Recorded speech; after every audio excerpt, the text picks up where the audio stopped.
24వ కీర్తన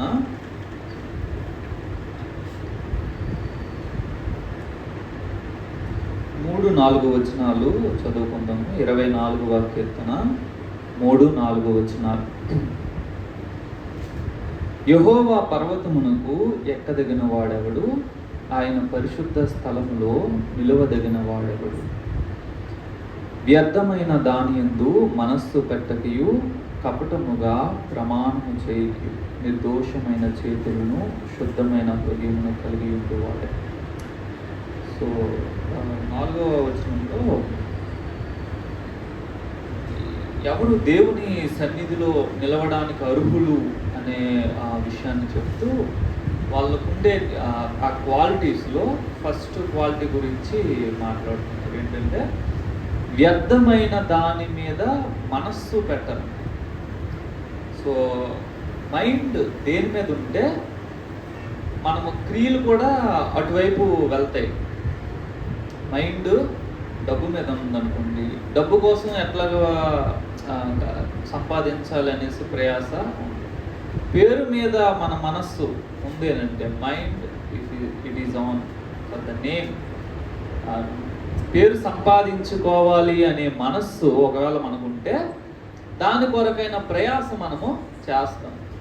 అలాగే ఏదైనా సరే నేను బాగా కనిపించాలి అనే ఆ మనసు నాకు ఉందనుకోండి, సో నేను బాగా కనిపించడం కోసం నేను ప్రయాసపడతాను.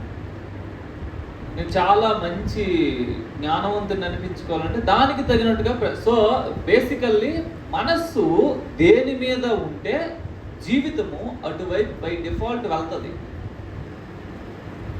ఇప్పుడు మనస్సు ఎగ్జామ్ క్రాక్ చేయడం మీద ఉందనుకోండి, వాడికి మిగతా ఏం పట్టవు. అరే సినిమా వచ్చి చూద్దాం రారా అంటే మనసు మైండ్ అన్నది ఎగ్జామ్ క్రాక్ చేయాలి, దాని మీద ఉంది. కాబట్టి పార్టీలు కానీ లేకపోతే సినిమాలు కానీ ఇక్కడ టూర్స్ కానీ ఏవి మనసుకు పట్టవు. మనసు దాని మీద ఉంది కాబట్టి అది మాత్రమే కాన్సన్ట్రేషన్. చూడండి, మనసు ఒక విషయం మీద బలంగా ఉన్నప్పుడు మనం ఏమి అలారం పెట్టుకోవాల్సిన అవసరం లేదు, ఈ పని నేను చేయాలని. ఉదయం 4 గంటలకి ట్రైన్ అనుకోండి, మనసు ట్రావెల్ మీద ఉంటుంది. 3:30కి నువ్వు లేచిపోతావు, టైం పెట్టుకోపోయినా లేచిపోతావు. ఫ్లైట్ అనుకోండి, నైట్ నిద్ర పడదు, మిస్ అయితే అవుట్. సో నేనేమంటున్నానంటే మనసు దేని మీద ఉంటుందో దాన్ని బట్టి నీ యొక్క జీవిత విధానం అన్నది, లేదంటే మన యొక్క జీవిత విధానం అన్నది ఆధారపడి ఉంటుంది. భక్తుడు ఇక్కడ అంటున్నారు, దేవా నీ పర్వతం మీదకి ఎక్కేవాడు, నీ సన్నిధిలో నిలిచేవాడు, వాడికి ఉండే మొదటి లక్షణం ఏంటంటే వాడు వేస్ట్ థింగ్స్, వర్త్లెస్ థింగ్స్ మీద తన మనసు పెట్టడు. సో ఏదైనా ఒక విషయం మీద నేను మనసు పెడుతున్నాను అంటే first I have to question it. ఇది నేను మనసు పెట్టడానికి యోగ్యమైన విషయమేనా అనేది నేను ఆలోచన చేయాలి. కొంతమంది మైండ్స్లో పవర్ మీద ఉంటుంది, కొంతమంది డబ్బు మీద ఉంటుంది, కొంతమంది అందము, పేరు, ప్రఖ్యాతులు, స్టేటస్, వీళ్ళన్నిటి మీద చాలా రకాలుగా ఉంటుంది. అయితే అట్ ద ఎండ్ చివరికి వచ్చేసరికి నా మనసు దేని మీద ఉందో అది ప్రయోజనకరమైనదా కాదా అన్నది కావాలి.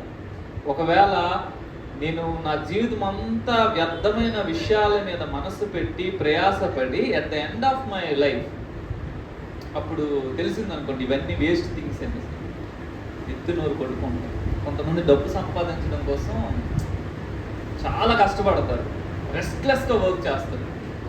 60-70 ఇయర్స్ వచ్చేటప్పుడు కరోడ్పతి అవుతారు, crores of rupees in their hand. కానీ అప్పుడు అనుకుంటారు, అసలు దీనికోసం నేను నా లైఫ్ అంతా వేస్ట్ చేసుకున్నాను, ఇందులో ఏం లేదే అని. ఇప్పుడు 60 ఇయర్స్ ఆఫ్ లైఫ్ అయిపోయిన తర్వాత, అంత సంపాదించిన తర్వాత అర్థమైంది ఇందులో ఏమీ లేదు అనే విషయం. నేనేమంటానంటే మన జీవితం ఒకేసారి జీవిస్తాం కాబట్టి let us not waste our life on worthless things. వ్యర్థమైన విషయాల కొరకు మనము ప్రయాసపడి మన మనస్సు దాని మీద పెట్టి మన సమయాన్ని, మన ఎనర్జీని అంతటిని దాని మీద వెచ్చించి మన జీవితాలను మనం వ్యర్థం చేసుకోకుండా కాపాడుకుందాం. దేవుని దగ్గరికి వెళ్ళే ఆ భక్తుడికి ఉండే లక్షణం ఏంటంటే తను వ్యర్థమైన విషయాల మీద తన మైండ్ని పెట్టడు. తన మైండ్ అనేది వాల్యుబుల్ థింగ్స్ మీద ఉంటుంది. కొలస్సీలకు రాసిన పత్రిక 2వ అధ్యాయంలో పౌలు భక్తుడు ఈ మాట చెప్తున్నారు. 2:3లో పైనున్న వాటి మీదనే గాని భూ సంబంధమైన వాటి మీద మనస్సు పెట్టుకొనకుడి, అనగా మీరు మృతి పొందితిరి, మీ జీవము క్రీస్తుతో కూడా దేవుని యందు దాచబడి ఉన్నది. భక్తుడు చెబుతున్న మాట, మీరు మీ మనసును తీసుకెళ్ళి పైనున్న వాటి విషయాల మీద పెట్టండి, పైనున్న వాటినే వెతకండి అని అంటున్నారు. తర్వాత పైనున్న వాటి మీదే మీ మనస్సును పెట్టుకోండి, భూ సంబంధమైన వాటి మీద మనస్సు పెట్టుకొనకుడి. ఒకవేళ పెట్టుకుంటే ఏం జరుగుద్ది? భూమి నశించబోద్ది. ఏం సంపాదించినా, పేరు సంపాదించినా, ఆస్తులు సంపాదించినా, ఇంకా ఏదైనా ఈ లోకపరంగా ఎంత గొప్పవి సాధించినా సరే, భూ సంబంధమైన వాటిని మనం ఎంత గొప్ప కార్యాలు చేసినా సరే, ఒక టైం వచ్చినప్పుడు అవన్నీ మరవబడతాయి. ఇప్పుడు మన జీవిస్తున్న కంఫర్టబుల్ లైఫ్కి ఎంతోమంది సైంటిస్టులు దే కాంట్రిబ్యూటెడ్, వాళ్ళు చాలా కాంట్రిబ్యూట్ చేశారు. కానీ వాళ్ళు ఎవరో మనకి ఇప్పటికీ తెలియదు. వారి ప్రయాస మనం అనుభవిస్తున్నాం, కానీ వారి యొక్క జీవితంలో వారెవరు, లేకపోతే వారు నాకు ఇంత మేలు చేశారని వారి పట్ల కృతజ్ఞత. సో నేనేమంటున్నానంటే, ఈ భూ సంబంధమైన వాటి మీద మనము మనసు పెట్టుకొని ప్రయాసపడి సంపాదించి లేకపోతే ఇంకేదేదో చేసినా సరే, ఒక టైం వచ్చినప్పటికీ భూ సంబంధమైనవన్నీ కూడా మరుగైపోతాయి, అది ఏదైనా సరే. సో అందుకనే భక్తులు అంటున్నారు, మీరు భూ సంబంధమైన వాటి మీద మనసు పెట్టుకోకండి, దాని కొరకు ప్రయాస పడకండి. బతకడానికి ఒక ఉద్యోగం కావాలి, బతకడానికి ఒక వ్యాపారం కావాలి, చదువు కావాలి, ఉండడానికి ఇల్లు కావాలి. ఈ బేసిక్ నీడ్స్ కోసం మీరు కష్టపడవచ్చు, కానీ ఇవే జీవితాలు అనుకొని మీరు జీవించకండి. మీ మనసు తీసుకెళ్ళి పై విషయాల మీద పెట్టండి. తరువాత ఇంకొక విషయాన్ని 119వ కీర్తనలో మనం చూస్తాము. 119వ కీర్తన 37వ వచనంలో భక్తుడు ఈ ప్రార్థన చేస్తున్నాడు. వ్యర్థమైన వాటిని చూడకుండా నా కన్నులు త్రిప్పివేయి, నీ మార్గములో నడుచుకొనుటకు నన్ను బ్రతికింపు. చాలా వ్యర్థమైన విషయాలు ఉంటాయి, వాటిని చూడకుండా నా కన్నులను తిప్పే అని భక్తులు అంటున్నారు. అంటే వాటిని తిప్పుకునే పరిస్థితి నా దగ్గర లేదు. నేను బై డిఫాల్ట్ కొన్ని వేస్ట్ఫుల్ థింగ్స్, వర్త్లెస్ థింగ్స్ చూస్తున్నాను. నా కన్నులను కొంచెం తిప్పే ప్రభువా, నేను వ్యర్థమైన విషయాల మీద దృష్టి పెట్టకుండా, నేను చూడకుండా. సో మనం అప్లై చేసుకుంటే మన లైఫ్లో మనం చాలా వ్యర్థమైన విషయాలని చూస్తూ ఉంటాం. మూవీస్ కానీ, లేకపోతే అన్నెసెసరీ థింగ్స్ ఇన్ మొబైల్, చాలా వేస్ట్. సో నేనేమంటున్నానంటే, ఏదైనా చూడు, you are free to see anything. ఏమైనా చూడడానికి నీకు స్వతంత్రత ఉంది. Whatever you want to watch, you can watch. కానీ ఆ వాచ్ చేసే ముందు మనం వేసుకోవాల్సిన ప్రశ్న, ఇది నిజంగా నాకేమైనా యూజ్ అవుద్దా? చాలామంది మూవీస్ చూడకూడదు అంటారు. So there are certain movies which are meaningful, ఉపయోగకరమైన, ప్రయోజనకరమైన కొన్ని మూవీస్ ఉన్నాయి. నేనేమంటున్నానంటే, నువ్వు మూవీ చూస్తావో చూడవో అది నీ ఇష్టం, కానీ చూసినప్పుడు దానివల్ల నీకు ప్రయోజనం రావాలి. ప్రయోజనం లేకపోతే దాన్ని నువ్వు చూడకపోవడము మంచిది. అది నేను పరిశుద్ధత నుండి వెనకలాగితే దానిని చూడకపోవడము మంచిది. అది నిన్ను దేవుడికి దగ్గర చేయకపోతే దాన్ని చూడడము మానేయడం మంచిది. సో నేనేమంటున్నానంటే, what ever you want to watch, you can watch, కానీ దాని వలన ప్రయోజనం ఉండాలి, దాని వలన దేవునికి మహిమ రావాలి, దేవుని గురించి నువ్వేమైనా కొత్తగా తెలుసుకోవాలి. కొన్ని డాక్యుమెంటరీస్ అసలు గాడ్స్ క్రియేషన్ గురించి ఆ డాక్యుమెంటరీస్ని చూస్తే అసలు దేవుడు ఎంత అద్భుతంగా సృష్టి, ఒక్కొక్క జీవి ఒక్కొక్క యూనిక్నెస్ ఉంది. ఒక జీవి తన మేట్ని ఆకర్షించడానికి సముద్రంలో ముగ్గేస్తుంది. అసలు ఎంత ఒంటరి అనిపించిందంటే, పెద్దది పైనుండి చూస్తే తెలుస్తుంది, ఇంత ఇంత చిన్న చేప ఇసుకలో ముగ్గేస్తుంది. ఎందుకనంటే తన మేట్ కోసం. అరే అంత చిన్నదానికి దేవుడు ఎంత స్కిల్ ఇచ్చాడు. ఎగ్జాక్ట్గా ఎవరో చేత్తో మనిషి గీసినట్లుగా చేప ఇసుకలో వేస్తుంది ముగ్గు. ఎంత అద్భుతంగా అనిపిస్తుంది. సో మనం కొన్ని డాక్యుమెంటరీస్ని వాచ్ చేయొచ్చు క్రియేషన్ గురించి, you can watch something, but నేనేమంటున్నానంటే దానివలన ప్రయోజనం అనేది ఉండాలి. తర్వాత మనం చాలాసార్లు ఇతరుల జీవితాలను బాగా చూస్తూ ఉంటాం. బై డిఫాల్ట్ ఎవరు మనం చెప్పాల్సిన అవసరం లేదు, నాన్న వీడి జీవితాన్ని బాగా చూడు, అబ్జర్వ్ చెయ్యు, వాడు చేసే తప్పులన్నీ నువ్వు చూడు బాగా అని ఎవరు మనకు చెప్పరు. కానీ బై డిఫాల్ట్ ఎందుకో కానీ మనం ఆ వ్యక్తిని చూడగానే అక్కడ నుంచి స్టార్ట్ అవుద్ది. బయట అపియరెన్స్ని చూడడం దగ్గర నుంచి ఆ వ్యక్తి యొక్క వ్యక్తిగత జీవితాన్ని చూసేంత వరకు కూడా మన కళ్ళు వెళ్తాయి. సో దీనివలన చాలా టైం వేస్ట్ మనం చేసుకుంటున్నాం. మనం కొంచెం డబ్బులు ఇచ్చి నీ డబ్బుల్ని వేస్ట్ థింగ్స్ మీద నువ్వు ఖర్చు పెట్టాలంటే ఖర్చు పెట్టవు, కానీ అసలు కొనుక్కోలేని సమయాన్ని ఇతరుల వ్యక్తిగత జీవితాలను చూడడంలో పెట్టి వీఆర్ వేస్టింగ్. దానివల్ల ఏమైనా ప్రయోజనం ఉందా? ఒకవేళ మీరు ఎవరైనా వ్యక్తిగత జీవితాన్ని పరిశీలన చెయ్యాలని అనుకుంటే మీకు ఈ మనసు ఉండాలి ఏంటంటే, ఈ వ్యక్తి ఒకవేళ మంచోడైతే ఈ వ్యక్తి నుంచి నేను మంచి విషయాలు నేర్చుకుంటాను, ఈ వ్యక్తి ఒకవేళ చెడ్డోడైతే ఇలాగ నేను బ్రతకూడదు అనేసి నేను నేర్చుకుంటాను.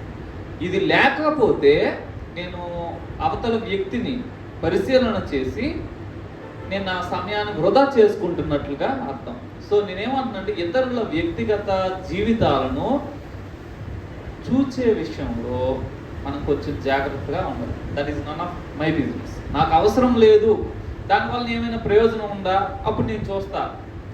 సో చివరి రోజుల్లో అందరూ స్వార్థపరులు అవుతారంట. నేనేమంటున్నాను, బీ సెల్ఫిష్.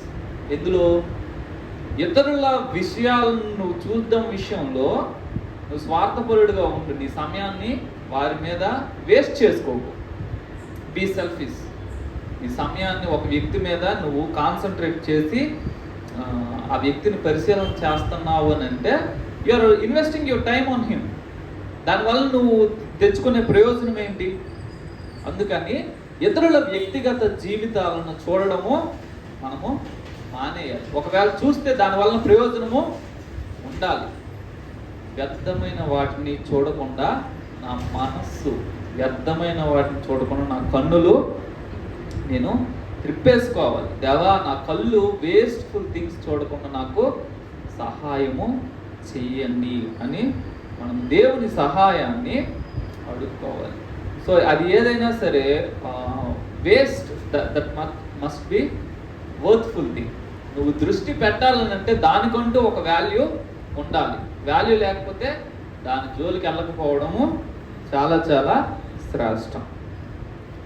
తరువాత 34వ కీర్తనలో ఇంకొక మాటను మనం చూస్తాము.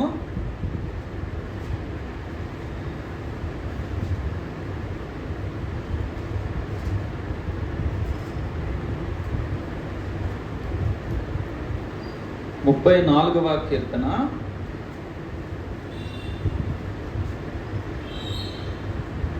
13వ వచనంలో, చెడ్డ మాటలు పలుకకుండా నీ నాలుకను, కపటమైన మాటలు పలకకుండా నీ పెదవులను కాచుకొను. ఎందుకు కాచుకోవాలి అంటే పైన వచనము మాట్లాడుతుంది, పిల్లలారా మీరు వచ్చి నా మాట వినుడి, యెహోవాయందలి భయభక్తులు మీకు నేర్పెదను. బ్రతుక గోరు వాడెవడైనా నున్నాడా, మేలు నుండుచు అనేక దినములు బ్రతుక గోరు వాడెవడైనా ఉన్నాడా? మీరు ఎక్కువ కాలం బ్రతకాలనుకుంటున్నారా? మేలు చూస్తూ ఎక్కువ కాలం బ్రతకాలనుకుంటున్నారా? అయితే మీరు చేయాల్సిన పని ఇది అనేసి ఏమంటున్నారు, చెడ్డ మాట పలకకుండా guard your mouth. Evil words నువ్వు మాట్లాడడానికి వీళ్ళు. ఒకవేళ దీన్ని ఉల్టాగా మనం చెప్తే ఎట్లా ఉంటుందంటే, ఎవడైనా కొంచెం కాలం బ్రతకాలనుకుంటున్నాడా, let him speak evil words. Evil words మాట్లాడేవారు, చెడ్డ మాటలు మాట్లాడేవారు, ఇతరుల గురించి చెడ్డ సమాచారాన్ని మాట్లాడేవారు, they will live short life.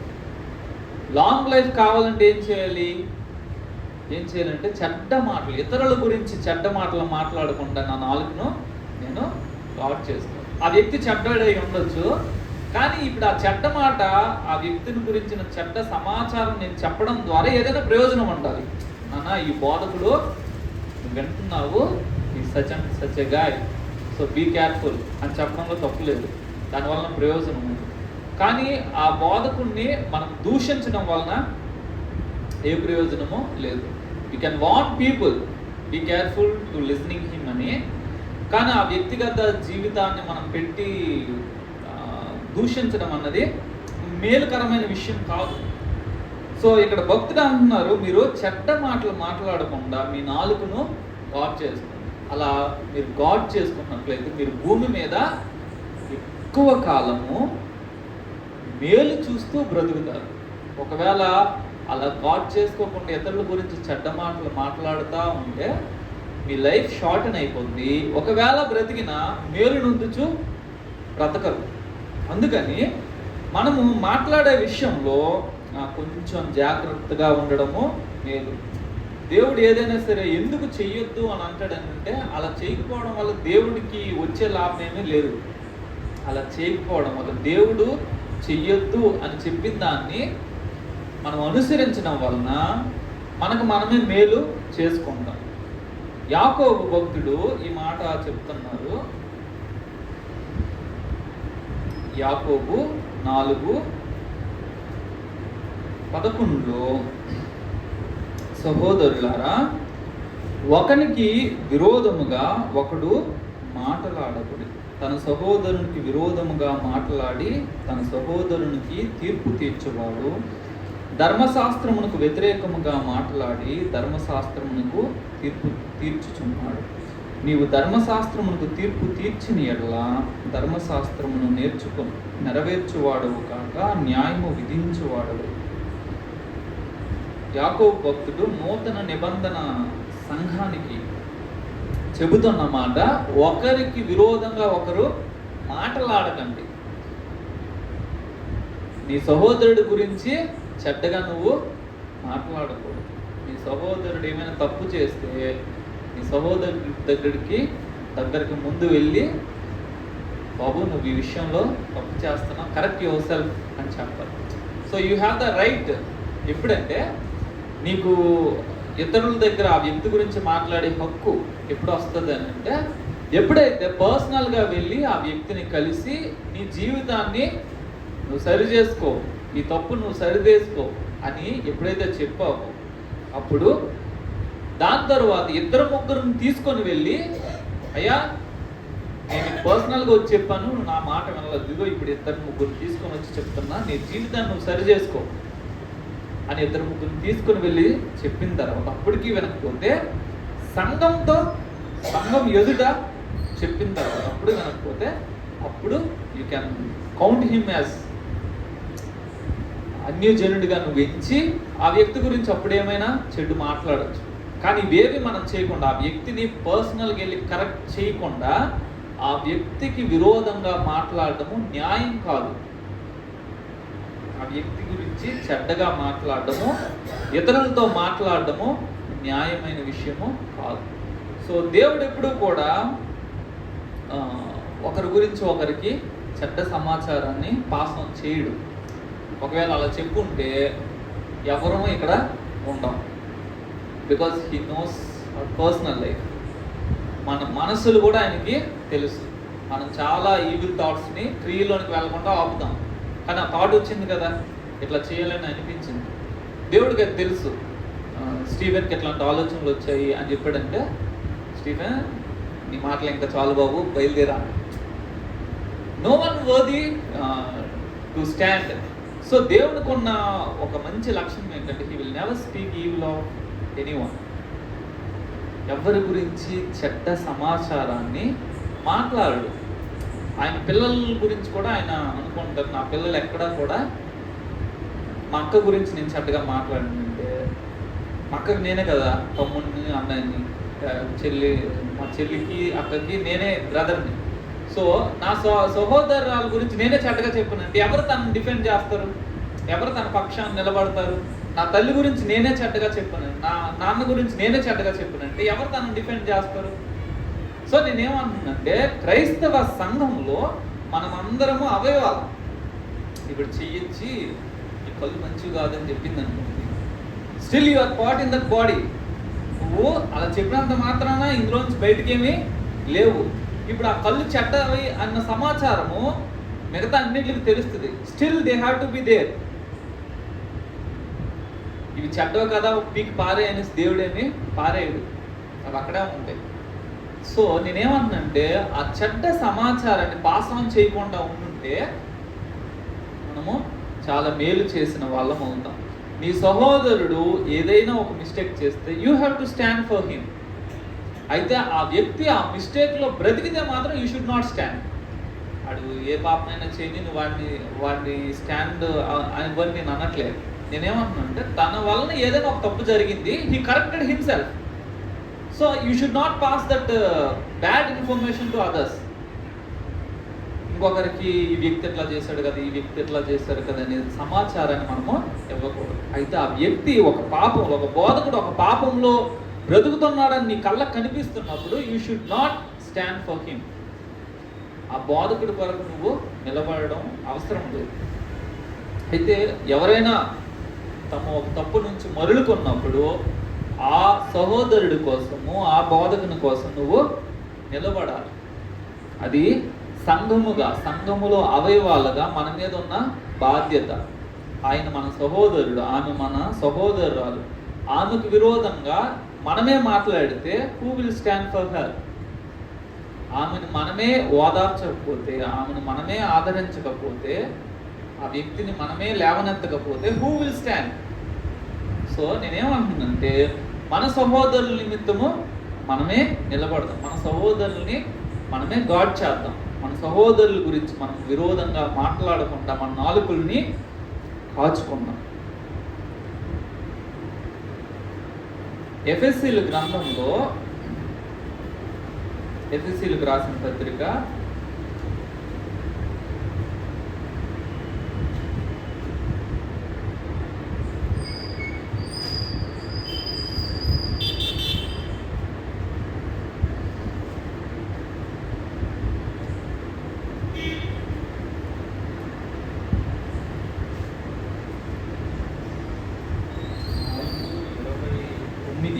4:29 ఎఫెసీయులకు రాసిన పత్రిక 4వ అధ్యాయము 29వ వచనము.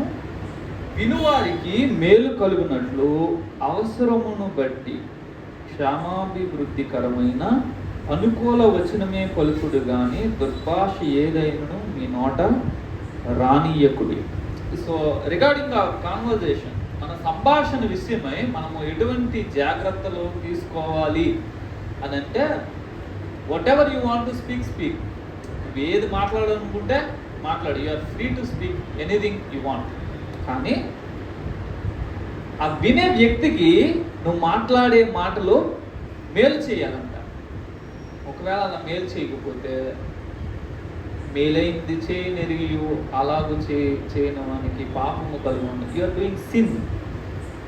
నీ సంభాషణ అవతల వ్యక్తికి మేలుకరంగా లేకపోతే నువ్వు పాపము చేస్తున్న వాడవయ్యే ప్రమాదము ఉంది.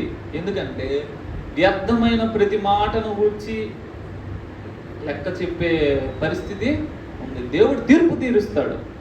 సో మనం ఇద్దరం కూర్చున్నామనంటే మనం మాట్లాడే సంభాషణ, మీ మాటలు నాకు ప్రయోజనంగా ఉండాలి, నా మాటలు మీకు ప్రయోజనంగా ఉండాలి, లేదంటే మన ఇద్దరి మాటలు దేవునికి మహిమకరంగా ఉండాలి. ఇవేవి లేకపోతే you are just wasting our time, you are spoiling each other. మనం ఒకరి మనస్సులను ఒకరు చెరిపేస్తున్నాం. ఒకరి మీద చాడీలు చెప్పి, నాకు వెలిగిన విషయం ఏంటంటే, ఒక వ్యక్తి గురించి నువ్వు ఒకసారి ఒక చెడ్డ సమాచారం విన్న తర్వాత ఆ వ్యక్తి అంత మంచోడైనా సరే you can not accept him. వ్యక్తి లాంటి వాడు అని ఒకసారి నువ్వు వినేసావంటే ఆయన్ని యాక్సెప్ట్ చేయడం చాలా కష్టమైపోద్ది. అది ఎంతో బాగా ప్రాక్టీస్ చేస్తే తప్పితే, దేవుని బాగా అర్థం చేసుకుంటే తప్పితే అంత ఈజీ కాదు. సో నేనేమంటున్నానంటే, మనము అసలు చెడ్డ వాటిని ఇతరుల గురించి చెడ్డ సమాచారము మాట్లాడకపోవడము చాలా చాలా ఉత్తమం. ఎందుకనంటే మనము మన అభిప్రాయాన్ని మార్చుకోవచ్చు. ఇప్పుడు నాకు ఒక వ్యక్తి మీద బ్యాడ్ ఒపీనియన్ ఉంది, నా అభిప్రాయాన్ని కొన్ని సంవత్సరాల తర్వాత నేను మార్చుకోవచ్చు. కానీ మార్చుకునే లోపు ఈ అభిప్రాయాన్ని 100 మందితో షేర్ చేస్తే ఆ 100 మంది మైండ్స్ నేను స్పాయిల్ చేసిన వన్ అవుతా. నేను కరెక్ట్ చేసుకున్నాను, కానీ 100 మంది దగ్గరికి వెళ్ళి అయ్యా నేను ఆ రోజు ఆ వ్యక్తి గురించి ఇలా చెడ్డగా చెప్పాను కాదయ్యా అని 100 మందితో నేను ఎప్పుడు చెప్పగలను? Not possible. సో ప్రసంగికులు చాలా ముఖ్యంగా జాగ్రత్తగా ఉండదు. కొన్ని వేల మంది వారి మాటల్ని వింటున్నారు. అందుకని ఏ వ్యక్తి గురించి కూడా, ఏ బోధకుడి గురించి కూడా చెడ్డ సమాచారము చెప్పి దూషించి వారి మనస్సులను చెరపకుండా ఉండడం మేలు. వ్యక్తిగత సంభాషణల విషయంలో 1-to-1 లేదంటే ఒక గ్రూప్ ఆఫ్ పీపుల్ మాట్లాడుకున్నప్పుడు మన పర్సనల్ థింగ్స్ మనం మాట్లాడుకోవచ్చు. We are free to talk. మన కుటుంబ విషయాలు మనం మాట్లాడుకోవచ్చు. కానీ ద మూమెంట్ మూడో వ్యక్తి గురించి మాట్లాడే ఆ పరిస్థితి వచ్చినప్పుడు వి షుడ్ బి కేర్ఫుల్. మాట్లాడే విధానం ఎలా ఉండాలంటే, నా సొంత బిడ్డ కొరకు నేను మాట్లాడుతున్నాను, తను ఎట్లా నేను డిఫెండ్ చేసుకుంటాను, అలానే ఈ వ్యక్తిని కూడా నేను డిఫెండ్ చేయాలి. ఆ యొక్క మనసు మనం కలిగి ఉంటే దేవుడు చాలా సంతోషిస్తాడు. సో సంభాషణలు ఇతరులకు మేలుకరంగా ఉండాలి. అందుకనే మాట్లాడేటప్పుడు ప్రభా కాన్వర్జేషన్ మనకైనా ప్రయోజనం ఉండాలి, నాకైనా ప్రయోజనం ఉండాలి, ఈ నామానికైనా మహిమ రావాలి. అంతేకాని వేస్ట్గా ఈ కాన్వర్జేషన్ ఉండకుండా సహాయం చేయ ప్రభుని మనము మాట్లాడడానికి వచ్చిన ప్రతి వ్యక్తితో కూడా దేవునికి ప్రార్థన చేసి మాట్లాడాలి. మనం అంత సమయం కేటాయించాం. సింపుల్గా కాన్వర్జేషన్ స్టార్ట్ అయింది, random things you will speak, that's not bad. కానీ ప్రమాదం ఏంటంటే అలా మాట్లాడి మాట్లాడి మాట్లాడి థర్డ్ పర్సన్ మీదకి బై డిఫాల్ట్ వెళ్ళిపోతుంది. నా గురించి చెడ్డ సమాచారం నేను మాట్లాడాను, అవతల వ్యక్తి కూడా తన గురించి చెడ్డ సమాచారం కాదు, కానీ ఇద్దరు కలిసి థర్డ్ వ్యక్తి గురించి చెడ్డ సమాచారము, థర్డ్ వ్యక్తి ఫ్యామిలీ లైఫ్, పర్సనల్ లైఫ్ గురించి మాట్లాడడం, దట్ ఇస్ బ్యాడ్. నేను ఏదైతే చెయ్యనో లేకపోతే ఏది నాకు జరగకూడదు అనుకుంటానో ఇతరులకు కూడా జరగకూడదు. నా కుటుంబం గురించి ఎవరైనా చెడ్డగా మాట్లాడితే నాకు నచ్చదు. నేను కూడా ఇతరుల కుటుంబం గురించి మాట్లాడకూడదు. నేను మాట్లాడుతాను కానీ నువ్వు మాట్లాడకూడదు అంటే దట్స్ నాట్ జస్ట్. అది న్యాయమైన ఆలోచన కాదు. సో మాట్లాడటము ఏమైనా మాట్లాడవచ్చు, but it should give some profit to others who listens, because they are investing their time on your conversation. నీ యొక్క సంభాషణ మీద వారు తమ యొక్క కాలాన్ని వెచ్చిస్తున్నారు కాబట్టి వారికి ఏదో కొంత ప్రయోజనము ఉండాలి. They should learn something from. ఒక లెసన్, ఒక పాఠమైనా నేర్చుకోవాలి, ఒక ఎగ్జాంపుల్ అయినా వాళ్ళు చూడగలగాలి, ఏదో ఒక ప్రయోజనము ఉండాలి.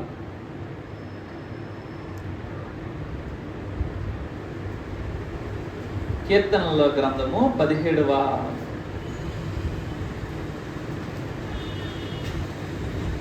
అధ్యాయము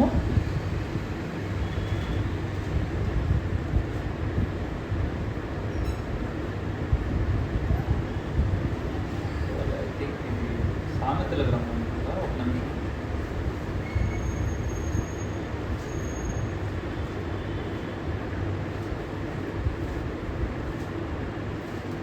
సామెతల గ్రంథము 17వ అధ్యాయము 4వ వచనం. చెడు నడవడి గలవాడు దోషపు మాటలు వినును, నాలుక హానికరమైన మాటలు పలుకుచుండగా అబద్ధికుడు చెవియొగ్గును. ఎవరైతే చెడు నడుస్తున్నారో వాళ్ళకుండే ముఖ్య లక్షణం, వీడు చెడ్డ నడత నడుస్తున్నాడని దేవుడు ఎలా కొలుస్తాడనంట, దోషపు మాటలు, ఇతరుల గురించి చెడ్డ మాటలు వినడానికి ఎక్కువ ఆసక్తి చూపించామనుకోండి, దేవుడు అనుకుంటా యూ విల్ డూ ఇట్, నువ్వు చెడ్డోడివిరా, ఎందుకు నేను ఎక్కడ చెడ్డ చేశాను. నా లేఖనం ప్రకారము ఎవరైతే దోషపు మాటలు వినడానికి ఆసక్తిని చూపెడుతున్నారో, ఎవరైతే దోషపు మాటలు వింటున్నారో వాళ్ళు చెడ్డ నడవడి కలిగిన వారు. సో కింద వచ్చిన చాలా భయంకరంగా రాయబడింది. నాలుక హానికరమైన మాటలు పలుకుచుండగా అబద్ధికుడు లయర్. అబద్ధం ఆడితే అబద్ధికుడు కాదు. దేవుని దృష్టిలో ఏంటి? అవతల వ్యక్తి చెడ్డ మాటలు మాట్లాడుతున్నాడు, ఇంకొకరి గురించి చెడ్డ సమాచారాన్ని చెప్తున్నాడు, ఈగర్లీ మనం దాన్ని వింటున్నాం అనుకోండి, దేవుడు అంటాడు యూఆర్ లయర్ అంటాడు. సో వాట్ యూఆర్ లిజనింగ్ అన్నది you should be very careful. మనం చాలా చాలా జాగ్రత్తగా ఉండాల్సిన విషయం.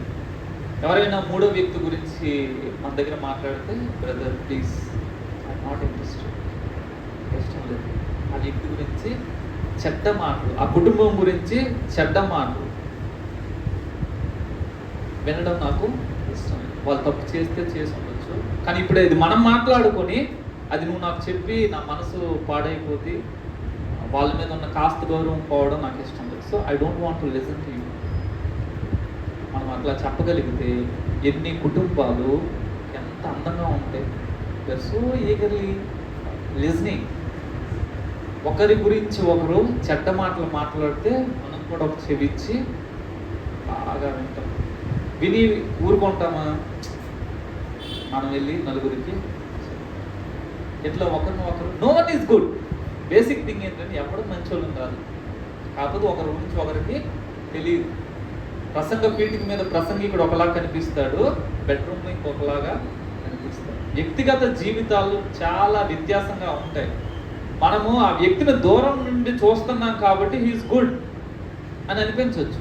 When we live with him, ఆ వ్యక్తితో మనము కలిసి జీవించినప్పుడు, ఒకే ఇంటిలో ఉన్నప్పుడు అప్పుడు తెలుస్తుంది వాట్ హీ ఈజ్ అన్నది. అందుకని చాలా ఫ్యామిలీస్ ఎందుకు బెడ్స్ కొడుతున్నాయి అంటే, దూరం నుండి చూడడం వేరు, కలిసి ట్రావెల్ చేయడము వేరు.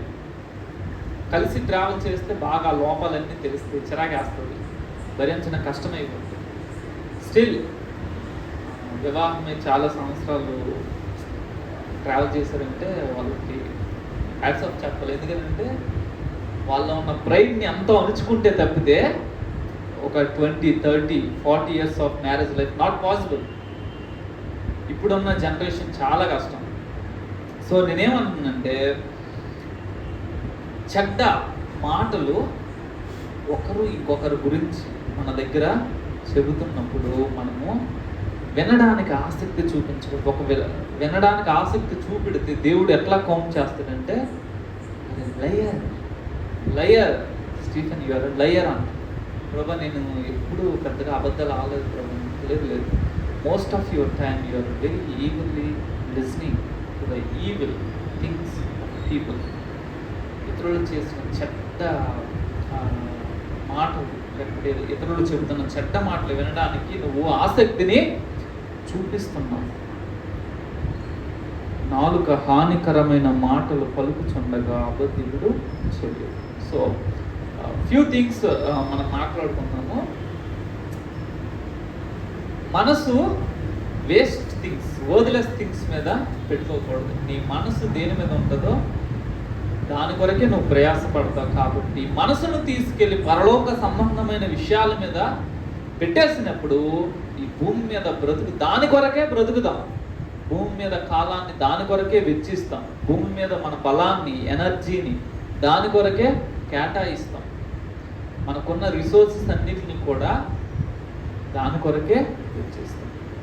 తరువాత వ్యర్థమైన వాటిని చూడకుండా మన కళ్ళును మనము కాపాడుకోవాలి. ఏమైనా చూడొచ్చు, whatever you want you can watch, you can see, but that must give some benefit to you. అది ఎటువంటి ప్రయోజనం లేకపోతే చూడకపోవడము మంచిది. అది వ్యక్తిగత జీవితాలైనా, షార్ట్స్ అయినా, సినిమాలైనా, వీడియోస్ అయినా, వాట్ ఎవర్ ద థింగ్. ఇతరుల గురించి చెడ్డ మాటలు మాట్లాడకుండా మన నోటిని కాచుకోవడము శ్రేయస్కరం, మేలు.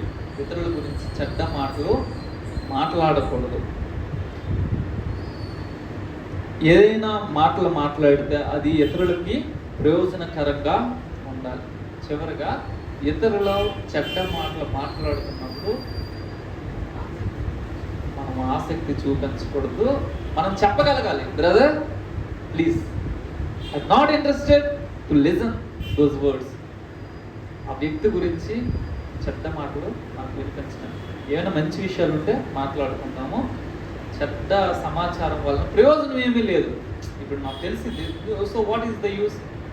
నేను తెలుసుకున్నాను 10 మంది గురించి 100 విషయాలు నేను తెలుసుకున్నాను, అయితే ఏంటి ప్రయోజనం? వాళ్ళ గురించి చెడ్డ సమాచారాన్ని తెలుసుకొని దాని గురించి స్టడీ చేసి what is the use? No use. So మీ కాలాన్ని, మన యొక్క సమయాన్ని, మన యొక్క ఎనర్జీని వేస్ట్ థింగ్స్ మీద ఎక్కడ ఖర్చు పెట్టకుండా ప్రయోజనకరమైన విషయాలు, దేవుని వాక్యం గురించి మనం మాట్లాడవచ్చు, దేవుని వాక్యం గురించి మనం వినొచ్చు, దేవుని గురించి సంభాషణ చేయొచ్చు. There many things, good things, communication skills మనం టీచ్ చేయొచ్చు లేదా నేర్చుకోవచ్చు, చాలా చేయొచ్చు. ఒక్క ఈ చెడ్డ మాటలు మాత్రమే కాదు. సో దేవుడు ఈ వాక్య భాగాలను మన వెనుకలు ఆశీర్వదించుగాక. మనం 1 నిమిషం ప్రార్థన చేస్తున్నాము. జీవం కలిగిన పరిశుద్ధ తండ్రి, మీకు స్తోత్రాలు చెల్లిస్తున్నాం ప్రభువా. నాయన, మా వ్యక్తిగత జీవితాలను, మా లోపాలను, మా వ్యసనాలను అన్నింటినీ ఎరిగిన దేవుడు మీరు. కానీ మా గురించి ఎక్కడా మీరు ఎవ్వరితో కూడా చెడ్డ సమాచారాన్ని చెప్పరు ప్రభువా. నాయన, మీకు స్తోత్రాలు చెల్లిస్తున్నాము. మీ మంచి మనసును బట్టి మేమందరము గౌరవం కలిగినట్లుగా దేవా ఒకరిని ఒకరు గౌరవించుకుంటూ మెలగగలుగుతున్నాము. దేవా మీకు స్తోత్రాలు చెల్లిస్తున్నాము. మేము కూడా మీలాగా ఇతరుల గురించి చెడ్డవి మాట్లాడకుండా, వినకుండా, ప్రభా ఆలోచన చేయకుండా, చూడకుండా నాయన మాకు సహాయం దయచేయండి. మా మనసులు ఎప్పుడూ కూడా పరసంబంధమైన విషయాల మీద నాయన నీ మీద పెట్టుకొని మేము ఈ భూమి మీద జీవితాన్ని జీవించడానికి మాకు సహాయం చేయండి. మీ కృపాహస్తాలకు మమ్మల్ని అప్పగించుకుంటూ యేసు నామమున ప్రార్థన చేస్తున్నాను తండ్రి. ఆమేన్.